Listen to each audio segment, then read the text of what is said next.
ശമിശക്തി ഞാൻ ബിനഗോല. എല്ലാവർക്കും നമസ്കാരം. ഇപ്രാവശ്യം എൻ്റെ ബ്ലെസ്സിങ് ചാനലിലേക്ക് സ്വാഗതം. ഇപ്രാവശ്യം ഞാൻ പാലാ കേരള ഇന്ത്യ എങ്ങനെ അനുഗ്രഹത്തിൻ്റെ നാടാക്കാം എന്നെ ചില നിർദ്ദേശങ്ങൾ വെക്കുകയാണ്. ഇലക്ഷനാണ്, അതുമായിട്ട് ബന്ധപ്പെട്ട് കുറേ കാര്യങ്ങൾ പറയാം. പാലക്കാരനെ തന്നെ പാലയെ പറ്റി കൂടുതൽ കാര്യങ്ങൾ പറയുന്നു. നമ്മുടെ ആവശ്യങ്ങളിൽ കൂടെ നിന്ന് സഹായിച്ചവരെ നമുക്ക് വോട്ട് ചെയ്യണം. അല്ലാതെ ഇലക്ഷൻ കാലത്ത് മാത്രം വരുന്നവരെ തിരഞ്ഞെടുക്കരുത്. വാഗ്ദാനങ്ങൾ നൽകുന്നവരെയല്ല, നടപ്പിലാക്കുന്നവരെ അങ്ങനെ തെളിയിച്ചവരെ വേണം തിരഞ്ഞെടുക്കാൻ. ഓരോ ദേശത്തിനും പ്രത്യേകതകളുണ്ട്. ഓരോ ദേശത്തിനും അതിൻ്റെ പ്രത്യേകത അനുസരിച്ച് ആവശ്യങ്ങൾ ഇതുപോലെ തയ്യാറാക്കി വോട്ടിന് നമ്മുടെ അടുത്ത് വരുന്ന ആളുകളോട് പറയണം, നടപ്പിലാക്കാൻ, പദ്ധതികൾ തയ്യാറാക്കാൻ പറയണം. പറ്റുന്ന രീതിയിൽ എല്ലാ മീഡിയയും പ്രചരിപ്പിക്കുക. ഇപ്പോൾ ആസ്ട്രേലിയൻ മന്ത്രിസഭയിൽ ഒരു മലയാളിയുണ്ട്, കോട്ടയം സ്വദേശി ജിൻസ് ചാൾസ്. അദ്ദേഹം സ്പോർട്സ് എക്സ്പേർട്ട് ആയതുകൊണ്ട് സ്പോർട്സ് ഉൾപ്പെടെ 3-4 വകുപ്പുകൾ കൊടുത്തിട്ടുണ്ട്. നാട്ടിൽ നമ്മൾ അതുപോലെ ഏതെങ്കിലും മേഖലയിൽ സാമൂഹ്യ സേവനം, കൃഷി, business, engineering, IAS, IPS, banking എന്ന നിലയിൽ കഴിവ് തെളിയിച്ചവരെ മാത്രമേ തിരഞ്ഞെടുക്കാവൂ. നമുക്ക് സ്വർഗം തടയുന്നതും പറയുന്നത് നമ്മൾ തന്നെയാണ്. അങ്ങനെയുള്ളവരെ കഴിവുള്ളവരെ നിർത്താൻ രാഷ്ട്രീയ പാർട്ടികളോട് പറയണം. അങ്ങനെ അവർ തയ്യാറായില്ലെങ്കിൽ നമ്മൾ തന്നെ കഴിവുള്ളവർ നിൽക്കണം. അധികാരം കിട്ടിയാൽ മാത്രമേ മാറ്റങ്ങൾ സാധിക്കുകയുള്ളൂ. പാലയിലും കേരളം മുഴുവനും സഹകരണ ബാങ്കിൽ വൻ അഴിമതികൾ നടത്തി സാധാരണക്കാരനെ തട്ടിൽ തകർത്ത ആളുകൾ, അവരുടെ ബിനാമികൾ ഒരിക്കലും തിരഞ്ഞെടുക്കപ്പെടരുത്. സകല മേഖലയിലും സ്വന്തം മതക്കാരെയും പ്രത്യയശാസ്ത്രക്കാരെയും തിരികെ കയറ്റുന്നവരും തിരഞ്ഞെടുക്കരുത്. നാട്ടിൽ പ്രധാനമന്ത്രിയായി, മുഖ്യമന്ത്രിയായി, മന്ത്രിമാരായി, കളക്ടറായി, ശാസ്ത്രജ്ഞരായി, വ്യവസായികളായി, നല്ല കർഷകരായി ഒക്കെ സകല മേഖലയിലും വൻ മാറ്റങ്ങൾ കൊണ്ടുവരേണ്ടിയിരുന്ന പുതുതലമുറയിൽ നല്ലൊരു വിഭാഗത്തെ അന്യസംസ്ഥാനങ്ങളിലും അന്യരാജ്യങ്ങളിൽ വെള്ളംകോരികളും വിറകുട്ടകളുമാക്കിയ ആളുകൾക്കും പ്രത്യയശാസ്ത്രങ്ങൾക്കും പ്രസ്ഥാനങ്ങൾക്കും വോട്ട് ചെയ്യരുത്. Give respect, take respect policy സകല മേഖലയിൽ നടപ്പിലാക്കണം. ഇത് ഈശോ പഠിപ്പിച്ച സുവർണ്ണ നിയമമാണ്. ഈശോ പറഞ്ഞു, ദൈവം സ്നേഹമാണ്, പിതാവാണ്. നമ്മൾ ദൈവമക്കളാണ്.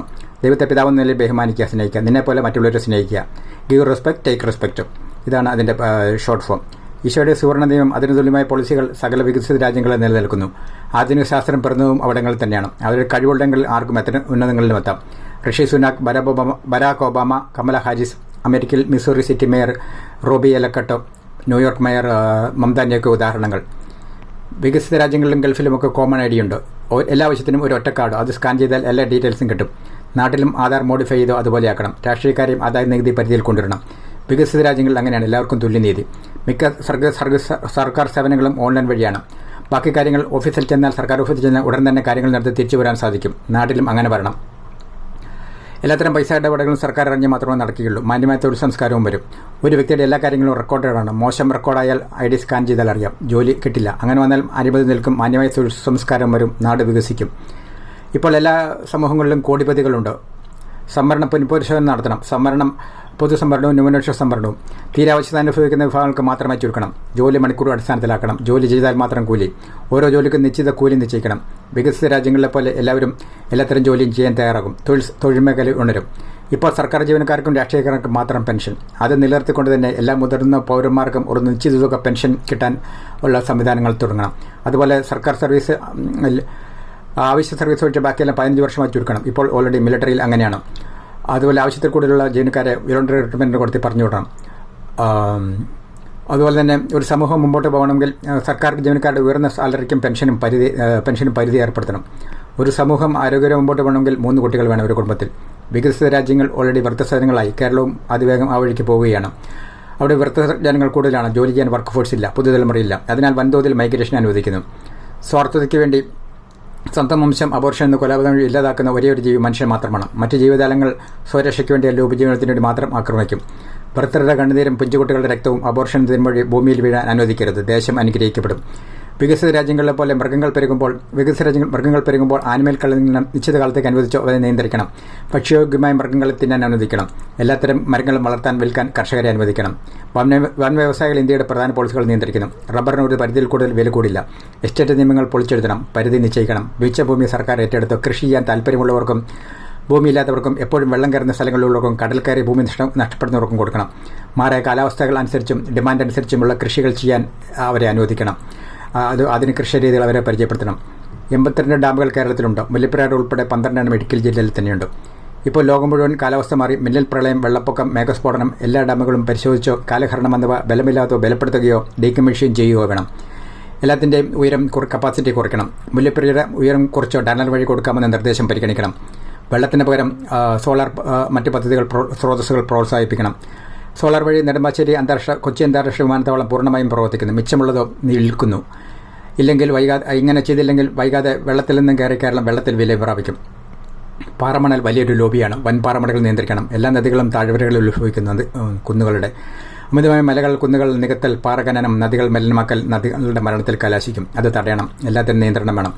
അതുപോലെ നിയന്ത്രണങ്ങളോടെ മണൽ വരാൻ അനുവദിക്കണം. മണൽ നിറഞ്ഞു കിടന്നാൽ നല്ല മഴ പെയ്താൽ വെള്ളം നദികളിൽ താഴാതെ നേരെ വീടുകളിലും പറമ്പുകളിലും റോഡിലും ഒഴുകും. മാത്രമല്ല പാറമണൽ ചേർത്ത ചോരുന്ന വീട്ടിലല്ലാതെ നല്ല മണൽ ചേർത്ത ചോരാത്ത വീട്ടിൽ താമസിക്കാൻ നമുക്ക് അവകാശമുണ്ടോ? കേരളത്തിൽ 44 നദികൾ, അതിൽ പാലാട് അനുഗ്രഹമായി വീഴുന്ന മീനച്ചിലാറുമുണ്ട്.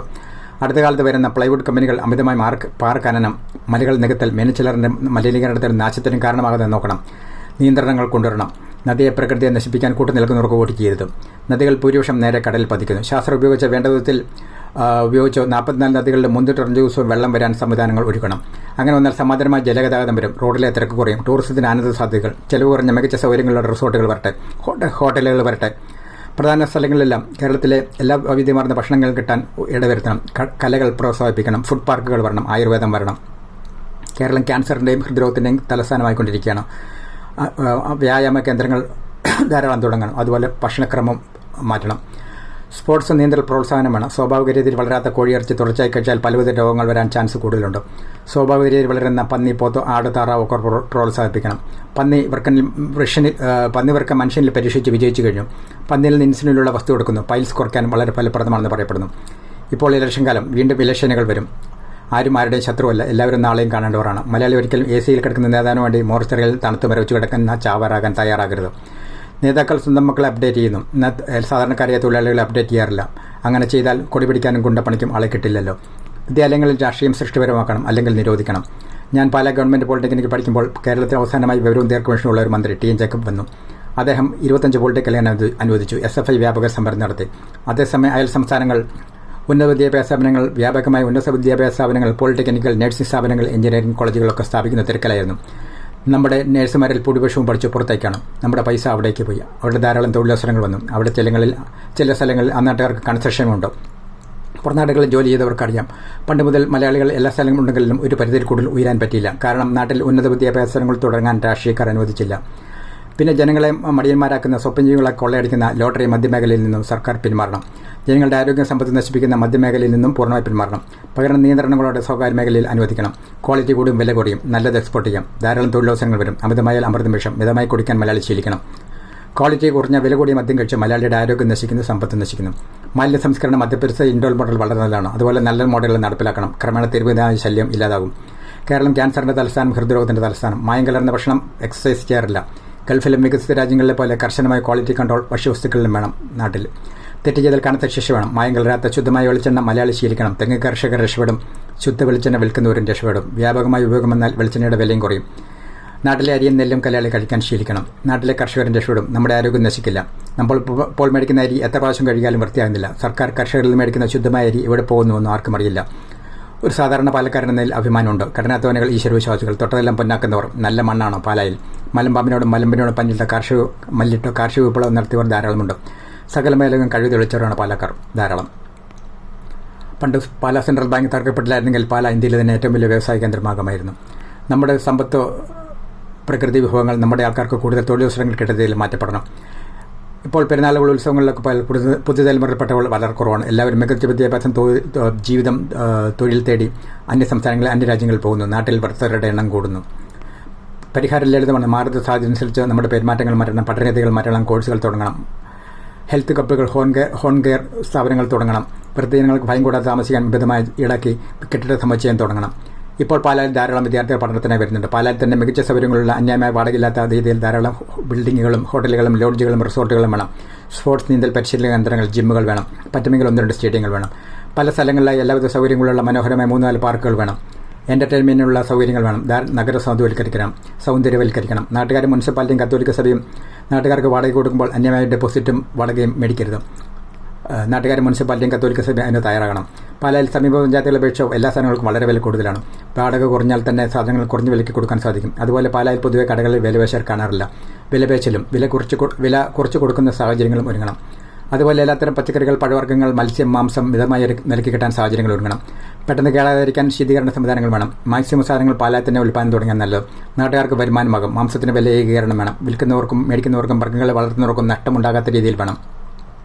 കാർഷിക മേഖലയിലും അങ്ങനെ വേണം. മത്സ്യ മാർക്കറ്റ് തുടങ്ങാൻ നാട്ടുകാരൻ തയ്യാറാകണം. അങ്ങനെ വന്ന അന്യായമായ വിലക്കയറ്റത്തിൽ മോചനം കിട്ടും.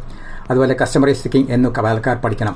അവരോട് കുറച്ചുകൂടി സൗമ്യതയോടെ പെരുമാറാൻ പഠിക്കണം. പലരും പറഞ്ഞ കാര്യമായതുകൊണ്ട് പറയുന്നു. പ്രധാന സ്ഥലങ്ങളിലെല്ലാം വൃത്തിയുള്ള ടോയ്ലറ്റുകൾ വേണം. ടിഷ്യൂ പേപ്പറും ധാരാളം വെക്കണം. വിദേശികളെയും പരിഗണിക്കണം. മികച്ച റോഡുകൾ വേണം. ടൗൺ ഏരിയയിൽ മാത്രം വികസനം പോരാ, എല്ലാ സ്ഥലങ്ങളിലും വികസിക്കണം. പാല ചെറിയ വെള്ളപ്പൊക്കം വന്നാൽ പാല വെള്ളത്തിലാകും. സ്ഥിരം വെള്ളം കയറുന്ന സ്ഥലങ്ങൾ എല്ലാവർക്കും അറിയാം. അതിന് ശാശ്വത പരിഹാരം വേണം. സർക്കാർ സേവനങ്ങളെല്ലാം ഒരു സ്ഥലത്ത് വന്നാൽ സാധിക്കും എന്ന അവസ്ഥ വരണം. മുനിസിപ്പൽ സ്റ്റേഷൻ വന്നപ്പോൾ അത് പ്രതീക്ഷിച്ച് നടന്നില്ല.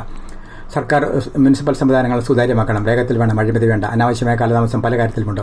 മൾട്ടി സിനിമ തിയേറ്റർ വരാൻ വളരെ താമസം നേരിട്ടു. പാലാ പഴയ ബസ് സ്റ്റാൻഡിനടുത്തുള്ള കമാനം ലണ്ടൻ ബ്രിഡ്ജ് വെറുതെ ഇടാതെ പെട്ടെന്ന് തുടങ്ങണം. അവിടെ എല്ലാത്തരം ഭക്ഷണം കിട്ടുന്ന ഫുഡ് പാർക്കുകൾ വരണം. ചെറിയ ഫുഡ് പാർക്കോ ചെറിയ പാർക്ക് എൻ്റർടൈൻമെൻറ്റ് സൗകര്യങ്ങളൊക്കെ വരട്ടെ. പാലായിലും മൂന്നാറിലെ പ്രധാന ടൂറിസ്റ്റ് കേന്ദ്രങ്ങളിലെല്ലാം ചെറിയ എയർപോർട്ടുകൾ വരട്ടെ. പൈസ ഉള്ളവർക്കും എമർജൻസി ആവശ്യങ്ങൾക്കും ബിസിനസ് ആവശ്യങ്ങൾക്കും അത് പ്രയോജനപ്പെടും. പാലാ മുനിസിപ്പാലിറ്റിയിലെ അഴിമതിയെപ്പറ്റി സജി തോമസ് 18 ഒരു വീഡിയോ കണ്ടു. അഴിമതി വീരന്മാരെ ജയിലടക്കാനും സ്വത്ത് പിടിച്ചെടുക്കാനും പെൻഷൻ നിഷേധിക്കുന്ന രീതിയിലുള്ള നിയമങ്ങൾ മാറ്റിയാൽ നാട് നന്നാകും, അഴിമതി നിൽക്കും. ഒരു സാധാരണ പാലക്കാരൻ ചെറിയൊരു ഗോഡൌൺ 3 മാസം കൊണ്ട് പൂർത്തിയാക്കി 2023 തുടക്കത്തിൽ പെർമിഷൻ നമ്പർ കിട്ടാൻ മുനിസിപ്പാലിറ്റിയിൽ ചെന്നു ഓർഡർ മുടന്നുണ്ടായെങ്കിൽ പറഞ്ഞ് 1.5 വർഷം കടന്നുപോയി. അവസാനം അടുത്ത അദ്ദേഹം ഹൈക്കോടതിയിൽ പോകുമെന്ന് മനസ്സിലായപ്പോൾ അനുമതി കൊടുത്തു.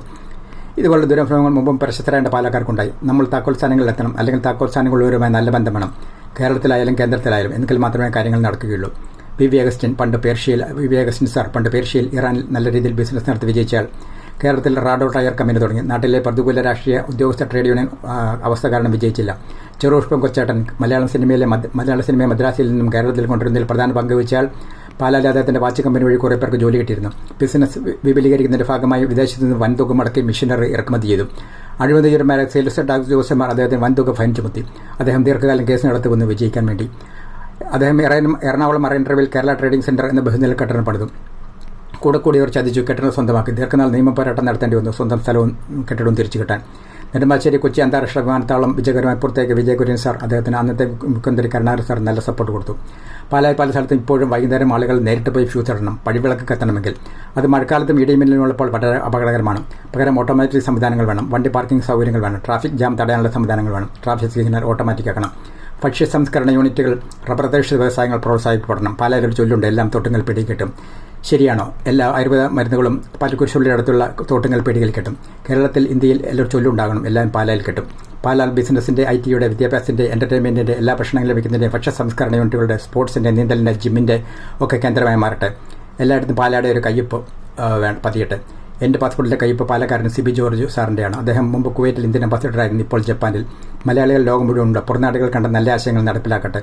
നാട്ടിലെല്ലാം തകർന്ന് കിടക്കിയാൽ വിജയകരമായി പ്രവർത്തിക്കുന്ന പ്രസ്ഥാനങ്ങളുണ്ട്. Dent care MD John Kuriakose പറഞ്ഞതുപോലെ കേരള ഗവൺമെൻറ് തലത്തിൽ ക്വാളിറ്റി ഏർപ്പെടുത്തുക, സ്റ്റാൻഡർഡൈസേഷൻ കൊണ്ടുവരിക. വിലയുടെ കാര്യത്തിൽ ഏകദേശം ഒരു ഏകീകരണം കൊണ്ടുവന്നാൽ എല്ലാ മേഖലയിലും ലോകം കേരളത്തെ തേടി വരും. നാട്ടിൽ ധാരാളം തൊഴിലവസരങ്ങൾ വരും. കേരളം അതിസമ്പന്നമാകും. മലയാളികൾ എല്ലാ രംഗത്തും കഴിവ് തെളിയിച്ചവരാണ്. ഇനി 3 പോസ്റ്റ് മാത്രമേ മലയാളിക്ക് കിട്ടാനുള്ളൂ. ഇന്ത്യൻ പ്രധാനമന്ത്രി, UN സെക്രട്ടറി മാർപ്പാപ്പ അതും പെട്ടെന്ന് കിട്ടാൻ പ്രാർത്ഥിക്കുന്നു. ഇന്ത്യൻ പ്രസിഡന്റ് KR നാരായണൻ, ഇന്ത്യയിൽ നടന്ന കാർഷിക വിപ്ലവത്തിൻ്റെ പിതാവ് MS സൗന്ദരൻ, ഗുജറാത്തിൽ ധവള വിപ്ലവം നടത്തിയ വർഗീസ് കുര്യൻ, അമൽ ഡ്രൈർ വഴി ഗൂഗിൾ ക്ലൗഡിൻ്റെ CEO തോമസ് കുര്യൻ, അദ്ദേഹമാണ് richest CEO of Indian origin. Doctor John Kuriakose അദ്ദേഹം പറഞ്ഞതോ ഉദാഹരണമായി ഒരു പല്ല് ക്രൗൺ ചെയ്യാൻ നാട്ടിൽ 10,000 രൂപ, UAE-യിൽ 40,000 രൂപ, യൂറോപ്പിൽ 1,00,000 രൂപ. നാട്ടിൽ വിദേശികളിൽ നിന്ന് 1 ലക്ഷം മേടിക്കാതെ ഏകദേശം ഒരു സ്റ്റാൻഡേർഡ് റേറ്റ് ഫിക്സ് ചെയ്യുക, ക്വാളിറ്റി വീഴ്ചയില്ലാതെ നടപ്പിലാക്കുക. ഇതിൽ ഇനി പെട്ടെന്ന് മനസ്സിൽ വന്ന ആശയങ്ങൾ പങ്കുവച്ചു. ഇനിയും പുതിയ ആശയങ്ങൾ വരട്ടെ, അതും കൂട്ടിച്ചേർത്ത് പ്രചരിപ്പിക്കുക. An idea can change your life. ദേശത്തിൻ്റെ ലൈഫ് മാറും. ഷെയർ ചെയ്യുക. ഈശോ അനുഗ്രഹിക്കട്ടെ. ബിനോയ് പാല.